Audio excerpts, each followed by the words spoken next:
The morning began like any other Tuesday on Earth. People commuted to work, children headed to school, and coffee shops were filled with weary workers seeking their morning boost. No one knew that in exactly 3 hours, everything would change forever. High above the planet, far beyond the reach of any human telescope, a massive fleet of ships waited in the cosmic darkness. These were not human ships. They belonged to the Valoran Dominion, one of the oldest and most powerful empires in the galaxy. Their commander, Lord Vexeron, stood on the bridge of his flagship, gazing down at the blue-green world below. "Such a small planet," he remarked to his second-in-command, "and such primitive creatures living upon it. It will not take more than a few days." His deputy, a tall officer named Krat, nodded in agreement. The council had already sent them a warning to which they had not responded. "Perhaps they are too frightened." Lord Vexeron laughed, a cold sound like grinding metal, or perhaps too stupid to understand what is coming. "It does not matter. Begin the descent. Send the first cruiser to their largest city. Show them the power of the Dominion." 1,000 miles away, on a space station called Nexus Prime, the Galactic Council was holding its regular session. The council consisted of representatives from dozens of alien species, each claiming to work for peace and order. In reality, they mostly pursued their own interests. Supreme Arbiter Sana presided over the council. She was an ancient being whose body consisted of living crystal that emitted a soft glow. She had seen empires rise and fall over thousands of years. To her, the invasion of Earth was a trivial matter, barely worth discussing. "The Valoran Dominion has begun the pacification of the human world," she announced to the assembled representatives. "According to our agreement, they will bring the humans under proper galactic administration." Ambassador Kitvorin, a creature with many tentacles and large, dark eyes, shifted in his seat. "Supreme Arbiter, I must note that the humans have attacked no one. They have done nothing wrong. They exist in space that is claimed by the Dominion," Sana replied. "That is sufficient reason under our laws. Besides, this is merely a Level 2 civilization. They have barely managed to send a few robots to neighboring planets. They pose no threat to anyone, and they will be much better off under the rule of the Dominion. And if they offer resistance?" Sana's crystalline form shimmered. "Then they will learn the price of resistance, as all primitive species do." The other council members remained silent. Some supported the invasion, others disagreed but feared speaking out. The Valoran Dominion was powerful, and no one wanted to make enemies of them. And so, with the complete inaction of the galaxy, the invasion of Earth began. The first Valoran cruiser entered Earth's atmosphere at exactly 11:47 a.m. Eastern Time. It was a massive ship, nearly a mile long, shaped like a curved blade. Its hull was covered in weapons, and its shields could deflect any attack known to galactic science. It descended toward New York, moving slowly and purposefully. The Valorans wanted the people to see them coming. They wanted the people to feel fear, and the people did feel fear. Millions stopped and looked at the sky. They saw an impossible shape obscuring the sun. They heard the deep hum of alien engines. They sensed a strange, burnt smell emanating from technologies beyond their understanding. But fear was not the only feeling. At the Pentagon, generals and admirals gathered around screens displaying images of the ship. The President of the United States was on video link, his face pale but his voice firm. "What do we have that can damage this thing?" he asked. General Morrison, a woman with gray hair and a stern gaze, shook her head. "Sir, our weapons are not designed for this. Our missiles might not even scratch their shields." "Then we need to come up with what?" "Something that isn't a weapon," said a young officer in the corner. His name was Lieutenant Chen, and before the invasion, he had worked on satellite communications. Something they won't expect. For example, Lieutenant Chen opened a file on his computer from 3 months ago. "We launched a new satellite equipped with industrial mining lasers. They are designed for crushing asteroids. The lasers are incredibly powerful but have never been tested as weapons." General Morrison frowned. "Can we even aim them at a moving target?" "I don't know, but I know someone who could find out." In San Francisco, in a small apartment, Dr. Sarah Park watched the news with growing horror. She was an engineer who had helped design the targeting system for those lasers.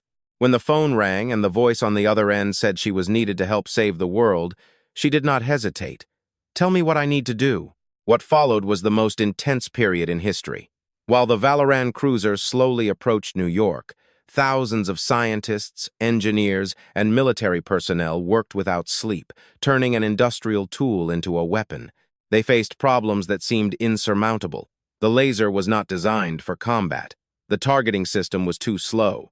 The power source could not support continuous fire. But the humans had one advantage the Valorans did not understand. They did not give up. Dr. Park rewrote the software in 12 hours, working so fast that her fingers went numb.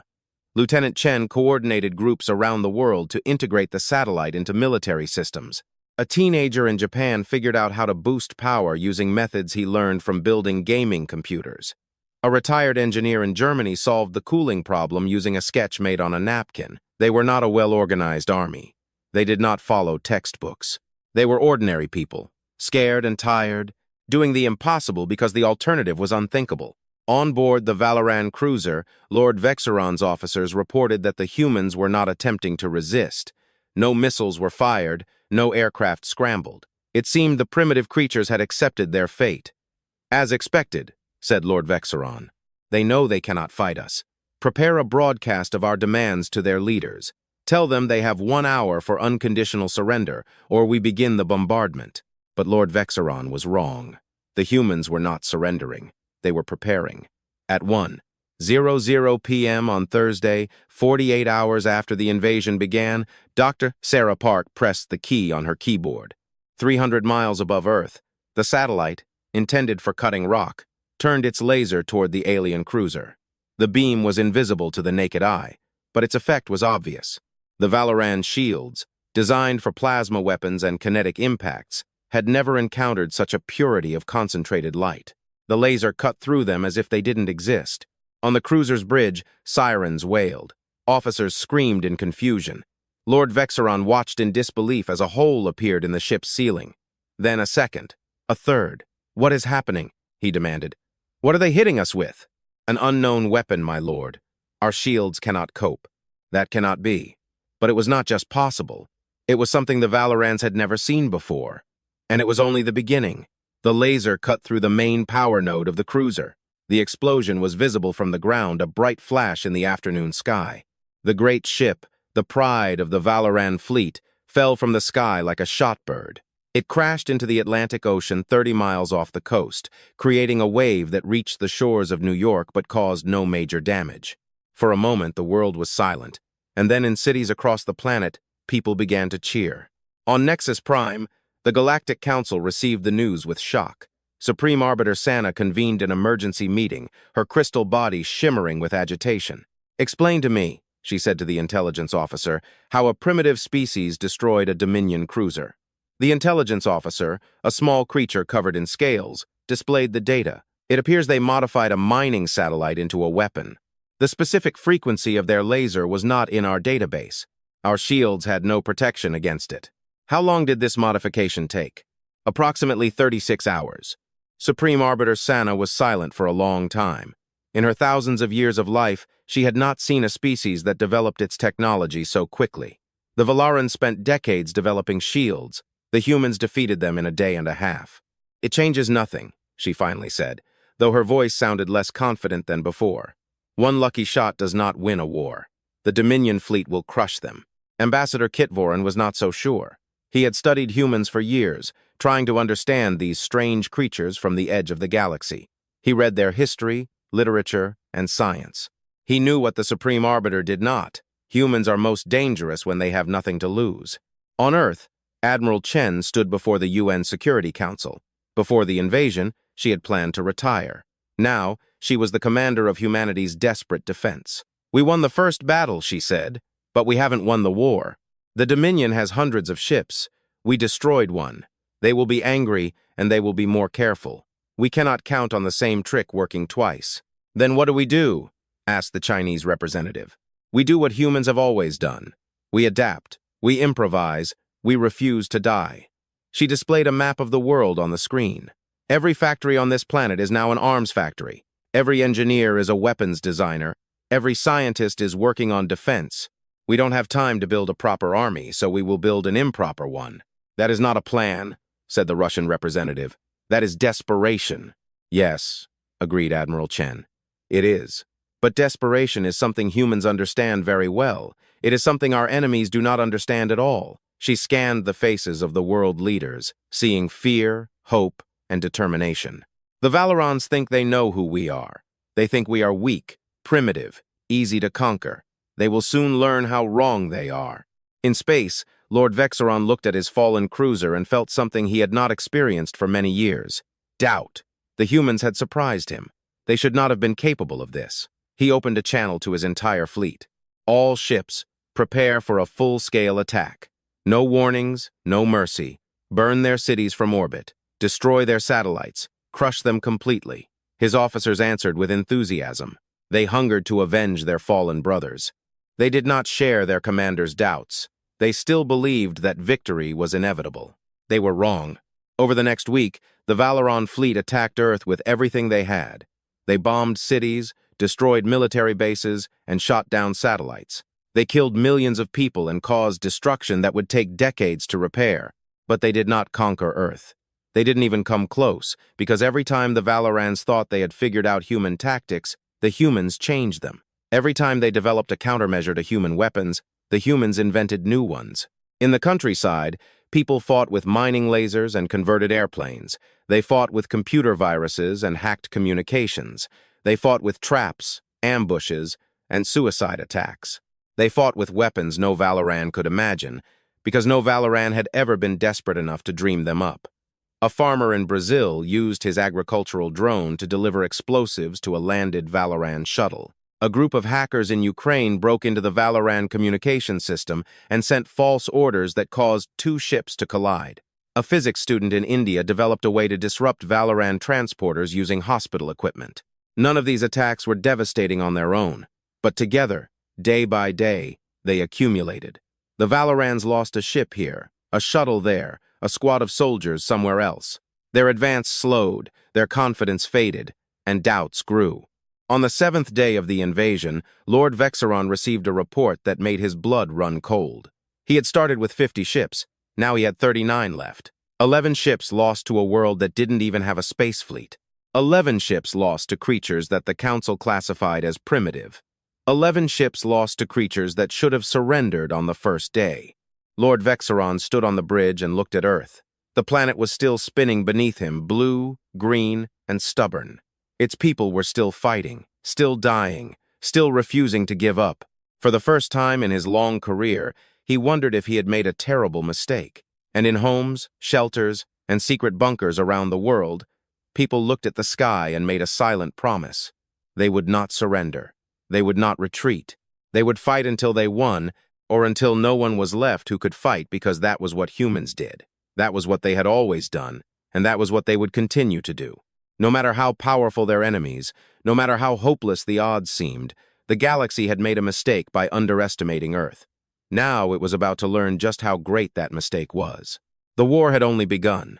3 weeks passed since the start of the invasion, and Earth was still fighting. This simple fact stunned everyone in the galaxy who followed the situation. The Valoran Dominion had conquered dozens of worlds, and none of them had resisted for longer than a few days. Earth should have fallen in hours. Instead, it became a wound that would not stop bleeding. On the Nexus Prime station, the Galactic Council gathered for another emergency session. These meetings had become a daily event. What started as a minor matter of pacifying a primitive world had turned into something much more alarming. Supreme Arbiter Sana sat at the head of a large circular table. Her crystal body was dimmer than usual. She had not rested properly for days. The latest reports from the Valoran fleet, she announced in a tired voice, are that they have lost another 11 ships over the last week. Their ground forces have failed to secure a foothold on the planet's surface. The invasion, she faltered, searching for the word, has reached a stalemate. Ambassador Kitvorin finished for her. His tentacles moved slowly, a sign of deep thought for his people. The invasion has reached a stalemate, and we all know it. Councillor Trenok from the hegemony leaned forward. He was a large creature covered in thick gray plates that served as natural armor. His species was known for military expertise, and he had been following the situation on Earth with professional interest. I have studied human tactics, he said. They are unlike anything I have ever seen. They follow no recognizable military doctrine. They have no clear chain of command. They don't even use the same weapons from day to day. That sounds like chaos, said another counselor. That should make them easy prey. No, replied Trenok. That is what I thought at first, but I was wrong. Their chaos is not a weakness, it is a strength. Our military doctrines work because they are predictable. We know what our enemies will do, so we can prepare counterattacks. With humans, we can predict nothing. Every clash is different. Each human seems to fight in their own way, with their own weapons, their own tactics. How is that even possible? Asked Sana. How can an army function without unified command? I don't know, but it works. The Valarans cannot adapt in time. By the time they develop a countermeasure to one tactic, the humans are already moving on to something else. Ambassador Kitvorin opened a display showing Earth. Red dots marked Valoran positions. Blue dots marked human resistance centers. The blue dots were far more numerous. There is another factor, he said. Humans are mastering our technology at an impossible speed. In the first week, they captured a damaged Valoran fighter. Within days, they understood how it worked. Within a week, they were building their own versions. That is impossible, Sana retorted. It takes decades to reverse engineer advanced technology, and they are doing it in. Look at this. He switched the display, showing a human plane. It looked ugly, a mix of human and Valoran parts. This was taken 3 days ago over Europe. It is a human craft using a Valoran engine and weapons. Our intelligence suggests they built it in less than 2 weeks. The meeting hall fell silent. Every representative thought of the same thing, but no one wanted to say it out loud. If humans could master Valoran technology so quickly, what would happen if they got their hands on more advanced equipment? On Earth, the war continued without pause. In a secret bunker beneath the Swiss Alps, Admiral Chen coordinated the global resistance. She had not slept for more than 4 hours a day since the invasion began, surviving on coffee and resolve. Around her, dozens of officers worked at computer stations, tracking the enemy's movement. "Report from the Asian front," shouted an officer. "The Valorans are retreating from Shanghai. They say the city is too dangerous to hold." "Good. And what about South America?" "Mixed news. We lost Buenos Aires, but destroyed 2 landing ships. The enemy is taking heavy losses for every meter of ground." Admiral Chen nodded. This was the strategy she had devised. Make every victory for the Valorans more expensive than it was worth. Humans could not win a direct fight against superior technology, but they could make the invasion so costly that even the Dominion would eventually give up. The problem was that eventually might not come in time. Earth was bleeding. Cities were destroyed, millions had died, and resources were running out. The planet could not sustain this level of fighting forever. "Admiral," the officer shouted again, "we have something interesting from the research center in Seoul. They say they've made a breakthrough." "What kind of breakthrough?" "They say they can suppress Valoran shields using modified cellular signals. If it works, we can take down shields with equipment that fits in a backpack." Admiral Chen allowed herself a faint smile. This was the human advantage that no one in the galaxy understood. Humans were not stronger than their enemies. They were not smarter in the traditional sense, but they were creative in ways other species could not compare. The idea had come from a 19-year-old university student, Kim Ji-young. She was studying telecommunications when the invasion began. Hiding in a basement during an attack, she noticed a peculiarity. When she tried to make a call, the nearby Valoran equipment glitched. Most would have ignored it. Ji-young did not. She began experimenting, testing different frequencies and signals. She worked in the dark with limited equipment while the world burned, and found that certain combinations of frequencies created interference that Valoran shields could not handle. It wasn't a perfect solution. The effect lasted only a few seconds, and the radius was limited. But it was something, and something was all humanity needed. "Order Seoul to send all data to the other centers," Admiral Chen commanded. "I want this technology deployed worldwide within a week." Meanwhile, in a small town in rural Kansas, another breakthrough was occurring. Marcus Williams had been a mechanic before the invasion. He spent 20 years fixing cars and tractors, working with his hands, solving practical problems. When the aliens came, he did what he always did. He looked at the problem and tried to fix it. The problem in this case was a crashed Valoran shuttle. It had landed in a field nearby, damaged by a lucky shot from a human fighter. The crew died, but the shuttle itself was mostly intact. Marcus and his neighbors dragged it into a barn before Valoran search groups could find it. For the last 2 weeks, Marcus had been taking it apart piece by piece, trying to understand the design. He had no engineering degree. He had no access to modern testing equipment. He had wrenches, screwdrivers, and a stubborn refusal to accept defeat before a machine. "This part," he told his assistant, a former high school physics teacher named Ellen, I think this is a fuel processor. See how it connects to the engine? Ellen looked closely. It was a device the size of a car battery, covered in symbols she could not read. How can you know? The tubes, the fuel goes in here, something happens inside the box, and then this thing comes out and goes to the engine. It's not so different from a carburetor, just more complex. Marcus, this is alien technology. It should be beyond our understanding. Marcus shrugged. Everything is beyond our understanding until we understand it. Give me a wrench. Scenes like this were happening all over the world. Farmers and workers, teachers and teenagers worked on the captured technology. Most attempts failed, but some brought success, and each success added to their knowledge. The Valerans did not understand what was happening. To them, technology was something that specialists developed over many years. The idea that ordinary people could figure out advanced systems through trial and error was foreign to them. Lord Vexeron stood on the bridge of his flagship, reviewing the casualty reports with growing frustration.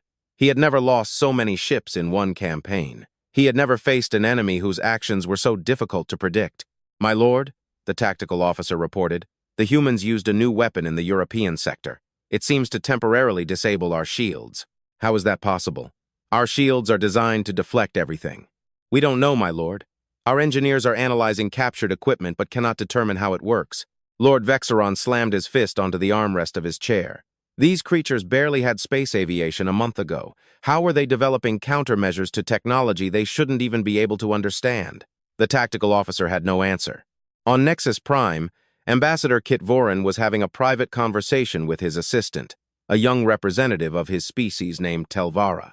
"I have been studying human history," Telvara said, trying to understand their mindset.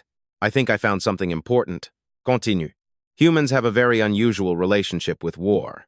Most species only fight when it is necessary and follow established patterns. Humans, however, seem to treat war as a creative process. They are constantly inventing new tactics, weapons, and strategies. Their history is full of examples where weaker forces defeated stronger ones through innovation and surprise. That is well known. That is why they were classified as potentially dangerous despite their low technological level. Yes, but there is something more, something that I think the Council does not understand." Telvara displayed data on the screen. When humans face the threat of extinction, they become more creative, desperate, and dangerous. They do things that no rational species would risk. They take suicidal risks, and sometimes those risks pay off. Ambassador Kitvoren pondered this. "Are you saying that by attacking Earth, we created the worst possible enemy?" "I am saying we attacked a species that specializes in surviving against impossible odds. And now we are surprised that they are surviving against impossible odds. The Council will not want to hear this." "No, but they need to hear it, because if we continue on this path, I am not sure we will win." On Earth, the fourth week of the invasion began with an attack on a research center in Geneva. Admiral Chen had expected this attack. She had prepared for it, but preparation and success were not the same thing, and she knew the day would be bloody. "All units, hold your positions," she commanded. "Let them land. Let them think we are weak, and then show them what weakness really is." The Valoran strike force consisted of 300 soldiers supported by armored vehicles and aircraft. It was more than enough to overwhelm any human defense, as they believed. They landed outside the city and began the advance. The streets were empty, the buildings dark. It seemed the people had fled. The Valoran commander, veteran Jax Vorn, felt uneasy. In his experience, empty streets meant an ambush. He ordered his troops to advance carefully. The first explosion erupted from a sewer manhole, instantly killing 5 soldiers. The second from a third-story window, destroying an armored vehicle. The third followed from everywhere at once as hidden fighters opened fire from different positions. The Valorans had superior weapons and armor. The humans had numbers, knowledge of the terrain, and weapons improvised from anything at hand. Construction workers with concrete cutters, chemists with homemade explosives, office workers with sharpened metal poles. It was unaesthetic, it was inefficient, it was a brutal, desperate, bloody chaos, and the humans were winning. Jax Vorn requested air support, but the shield suppression devices caused his fighters to crash. He called for reinforcements, but the roads were blocked by rubble. He tried to retreat, but the humans outflanked them and cut off the escape routes. Within 2 hours, the entire landing force was destroyed. Not a single soldier returned to the fleet. When the battle ended, Admiral Chen walked through the streets of Geneva. Fighters were emerging from hiding, tired and wounded, but alive. Many would not survive their injuries. Many had already died. But they had won. "This is just one battle," she said to her officers. "We must do this again and again, every day, until they surrender or until we all perish. Are you ready for this?" The officers nodded. They were ready. They had no choice. On Nexus Prime, the Council received the news of the defeat in Geneva with something approaching panic. The Valoran ambassador shouted about honor and status. The Supreme Arbiter tried to maintain order, and Ambassador Kitvorin sat quietly, reflecting on Telvara's words. Humans weren't just surviving. They were getting better at surviving. Every day they learned more about Valoran technology. Every day they developed new tactics. Every day they became more dangerous. And somewhere deep down, Kitvorin began to wonder, what happens when humans stop defending and start attacking? He did not know the answer, but he suspected that when it happened, the galaxy would never be the same. The war was far from over, but somehow, incredibly, humanity was still in the game, and as long as they fought, they had a chance. That was all they needed, a chance, and they were going to use it to the fullest. 6 weeks had passed since the start of the invasion, and something happened that no one in the galaxy expected. The Valoran supply station near the Keepler transit point went silent. At first, the Dominion assumed it was a technical issue. Then an outpost disappeared. Then a military station. Lord Vexeron received the reports on the flagship, still hovering in Earth's orbit. His face, already tired from weeks of grueling fighting, paled with disbelief. "You mean," he said slowly, "humans are attacking our positions in space?" The intelligence officer nodded nervously. "It appears so, my lord. We lost contact with 3 facilities in 48 hours. The last transmission from the Kepler station mentioned unidentified ships before the cutoff. That is impossible. Humans have no ships capable of interstellar travel. 6 weeks ago they didn't, my lord. It seems they do now." Lord Vexeron sank heavily into his chair. For the first time in the campaign, he felt true. Fear not the fear of losing the battle for Earth, but the fear of what these strange creatures might become if they were not stopped. The story of how humanity attained interstellar capabilities began 3 weeks earlier in the chaos of the battle over the Pacific Ocean. The Valoran cruiser Starfire was damaged by human missiles. Not destroyed, just damaged enough that it could not maintain altitude. The captain tried to crash into the ocean, denying the humans a chance to capture it, but a failure occurred in the self-destruct system, and the ship plummeted nearly intact near a small island in the Philippines. Within hours, the island was surrounded by human naval ships. Engineers and scientists from 12 countries arrived by helicopter. And for the next 2 weeks, while the war raged around them, they worked, trying to understand the alien ship. Leading the effort was Dr. Elena Vasquez, an engine engineer who had dreamed all her career of ships capable of flying between the stars. She never thought she would see such technology in her lifetime. Now she stood inside, surrounded by systems that should have been centuries beyond human understanding. "This is not magic," she told the team on the first day. "It looks like magic because we don't understand it yet, but it obeys physical laws like everything else. Our job is to understand what those laws are." The work was incredibly difficult. Valoran computers used a completely different architecture. Engines worked on principles that contradicted what humanity knew about physics. Navigation systems were created for creatures that saw the universe in ways unavailable to humans. But gradually, step by step, Dr. Vasquez and her team made progress. They discovered that the faster-than-light drive worked by creating a bubble of warped space around the ship. The ship didn't travel faster than light in the traditional sense. It shortened the distance that needed to be covered. The principle was similar to theories proposed decades ago, but the Valarans had found a way to implement it in practice. Weapons were easier to understand. Power installations converting matter directly into focused beams of destruction, shields creating barriers of hardened space, targeting systems capable of tracking objects at great distances. All of this was advanced but did not go beyond human understanding. "We can fly this ship," Dr. Vasquez announced after 2 weeks.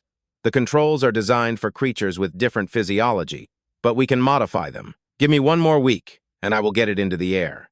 Admiral Chen received the message in her bunker in Switzerland. For a long time, she just stared at the report, unable to believe what she was reading. "They actually did it," she whispered. Then louder, "Give me a secure line soon. We need to have a very important conversation." The conversation lasted 6 hours. Representatives from all countries argued about what to do with the captured ship. Some wanted to use it for defense, others to reverse engineer it and build a fleet. Several suggested negotiating with the aliens using the technology as a bargaining chip. In the end, Admiral Chen made the decision. Defense is not enough. We can fight back forever and still lose. Every day of this war, our people are dying, our cities are burning. We need to end the war. And there is only one way to do that. We must take the battle to them. The room fell silent. Everyone understood she was proposing to send humans into space to fight an interstellar empire. You are suggesting sending our people into space with one captured ship that we barely understand? That is suicide, said the Chinese representative. Perhaps, agreed Chen, but sitting here and waiting for death is also suicide. At least this way we have a chance. At least this way we will make them pay. No one found convincing arguments against it. The vote was unanimous. Humanity would fight back. Captain Maria Santos was a fighter pilot before the invasion. She had flown more combat sorties and had more confirmed kills than any other pilot. When asked to command the first human interstellar ship, she did not hesitate. I need a crew. People who aren't afraid to die. People who want to cause these bastards as much pain as they caused us. You will have a choice of volunteers. Everyone wants this mission. I don't need everyone. I need the best. I need those who can think on their feet, who can solve problems with only their hands and brains. I don't care about their rank or training. I care about what they are capable of. The crew she assembled was unlike any unit in history. There were former pilots and naval officers, yes, but there were also mechanics and engineers, scientists and hackers. A professional racer who knew more about engines than anyone living, and a physics professor who had never left the campus before the invasion. There were 200 people from 20 countries, speaking a dozen languages, united by one desire: to fight. The captured ship was renamed Defiance. It took another week to make it fully operational, to train the crew, and to load weapons and supplies. During that week, 2 more Valoran ships were captured in battles around the world. They were in worse condition, but the engineers managed to get them flying. 3 ships, 200 people on each, 600 Earthlings against an empire spanning 100 worlds. The odds were bad, but humanity had never cared about the odds. On the morning before the departure, Captain Santos addressed the crew from the bridge. I will not give a pretty speech. You all know why we are here. You all know what we are fighting for. These aliens came into our world and tried to destroy everything we love. They thought we would surrender and die. They thought we were too weak. She paused, looking into the faces of the people. They were scared, every single one of them, but they were also full of resolve and anger. We will show them how wrong they were. We will take the ship they built and use it to burn their empire to the ground. We will make them regret the day they heard of Earth. And if we die trying, then we will die standing, fighting, making them pay for every human life they took. The crew cheered. It wasn't a disciplined military response. It was a primitive sound of pure rage, hope, and defiance. Now, to your stations. We need to win a war. The 3 ships launched from different points on Earth, rising through the atmosphere into the darkness of space. They met above the planet, forming a formation that looked almost pathetic compared to the Valoran fleet in orbit. Lord Vexeron watched them on the sensors. He could easily destroy them. His remaining ships outnumbered them 10-1, but something held him back. Perhaps curiosity, perhaps a strange respect for creatures who refused to accept defeat, or perhaps a growing fear that these humans might actually succeed. Whatever the reason, he let them leave. And it was a mistake he would regret for the rest of his life. Defiance and her sister ships, Vengeance and Fury, jumped to faster-than-light speed and disappeared from Earth's sensors. Their first target was the Valoran supply station near the Kepler transit point, an object providing the fleet with fuel and ammunition. The station was defended, but not heavily. The Valorans had never had to defend their rear before. No enemy had ever been able to reach them. Captain Santos brought Defiance out of the jump at close range, so close that the defenders barely had time to react. Human weapons, a mix of captured technologies and improvisations, tore through the shields of the station. Fire at will, commanded Santos. Do not let them send a warning. The battle lasted 12 minutes. The station was destroyed along with 3 patrol ships. Defiance sustained damage but remained in action. This is for New York, Santos said quietly, watching the remains of the station burn. Over the next 2 weeks, the 3 human ships struck targets throughout Valoran space supply depots, communication nodes, outposts. They never attacked civilian targets. never killed those who did not try to kill them, but they caused immense damage to the Dominion's ability to wage war. More importantly, they sent a message. Earth is no longer defenseless. Earth was fighting back. On Nexus Prime, the Galactic Council watched the human attacks with a mix of fear and admiration. They captured our ships, screamed the Valoran ambassador at an emergency session. They are using our technology against us. This is outrageous. The Council must act. What do you propose we do? Asked Supreme Arbiter Sana wearily. Send our own fleet to fight them, starting a wider war, and crush them. Destroy the planet before they become an even greater threat. Ambassador Kit Voran rose from his seat. His tentacles were still, his voice calm but firm. I object to this proposal. The humans did not attack the Council's territory. They did not attack civilians. They are waging a defensive war against an aggressor that invaded their world without provocation. If we attack them now, we become the villains. They are not a threat to galactic stability, but a threat to the Dominion. That is not the same thing. Kit Voran turned to the Council. We made a mistake in allowing this invasion. We classified humans as primitive and gave the Dominion permission to conquer them. We were wrong. They are not primitive, they are just different. And now we see the consequences of our arrogance. What do you propose? Asked Sana. I propose we stop fighting them. I propose we acknowledge that we made a mistake and take steps to correct it. I propose we make peace. The hall erupted in arguments. Some supported Kit Voran, others demanded the humans be destroyed before they became an even greater threat. The discussion continued for hours without result. Meanwhile, on Earth, the remaining Valoran invasion forces were in trouble. Lord Vexaron had lost contact with his home world. Supply lines were cut. Reinforcements were destroyed in the attack on the shipyards. He was stuck on a hostile planet with dwindling resources and an enemy that refused to surrender. What are our options? He asked his remaining officers. They gathered on the bridge of his flagship. Their faces expressed the tension of weeks of lost battles. We can continue to fight, said one officer. We still have 30 ships. We can cause significant damage to the population. For what? If the home world cannot send reinforcements, we cannot win. We can only delay our defeat. Another officer spoke. We can negotiate, offer a withdrawal in exchange for the return of our prisoners and equipment. Humans will not trust us. We invaded their world. We killed millions of their people. They have no reason to believe any of our promises. Lord Vexaron sat in silence for a long time. In his long career, he had never been in this situation. He had always been a strong conqueror, a force everyone feared. Now he was the one who was afraid. Contact Human Command, he finally said. Tell them we want to discuss terms. The message reached Admiral Chen in the bunker. She read it 3 times, making sure she understood correctly. They want to surrender? The aide asked in disbelief. They want to negotiate. That is not the same as surrender, Chen thought. But it is a start. Tell them we will meet. Tell them we will talk.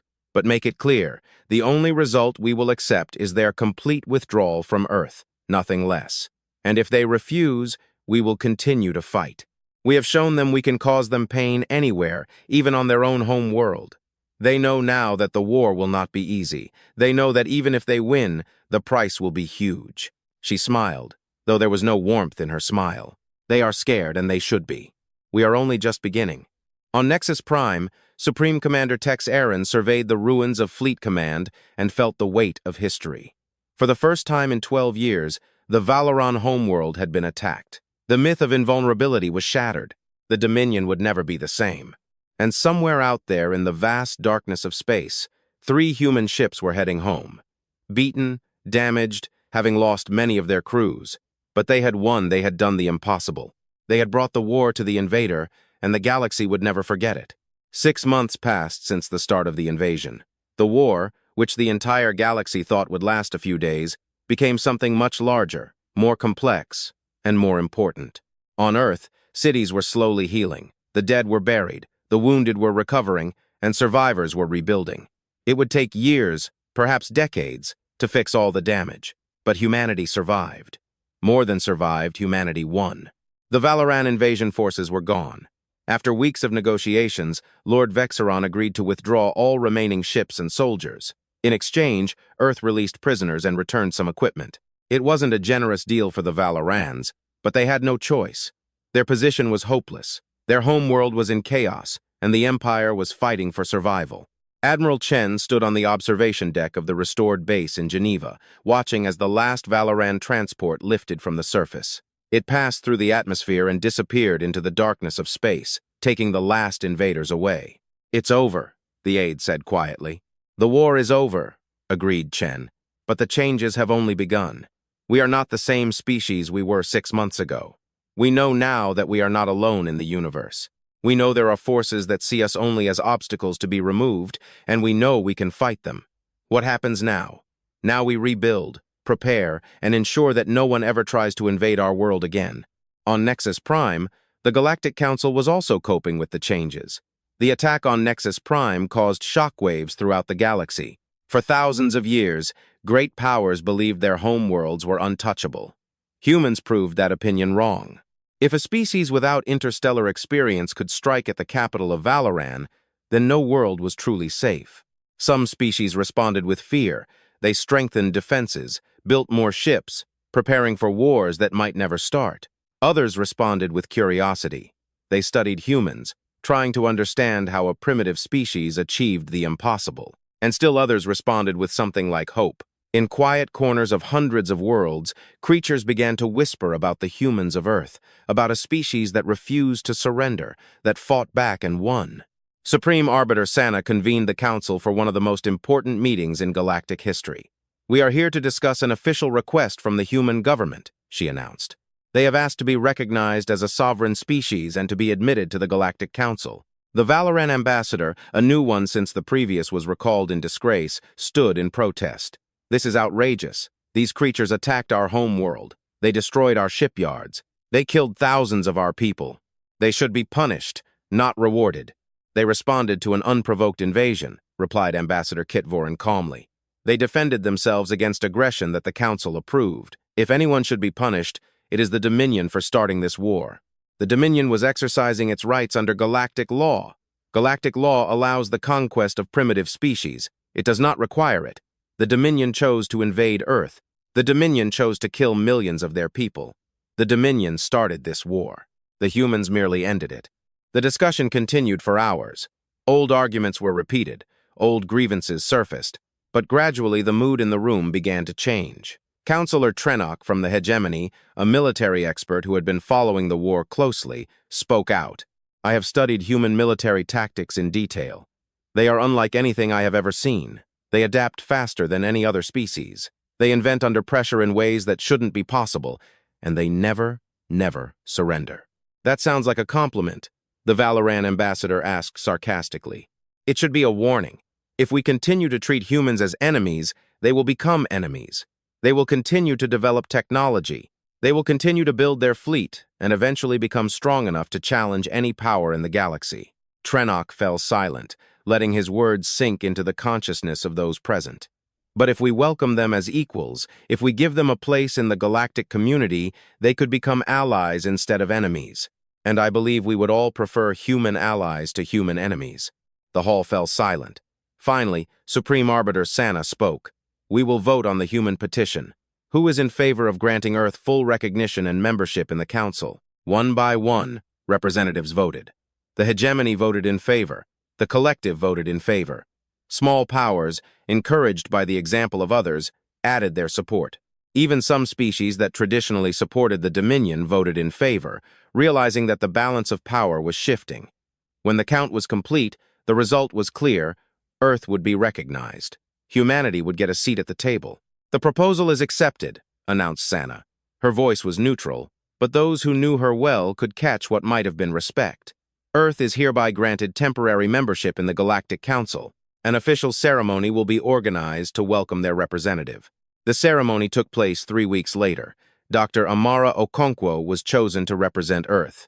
She was a xenolinguist who had dedicated her career to studying alien languages, dreaming of the day humanity would make contact with other intelligent species.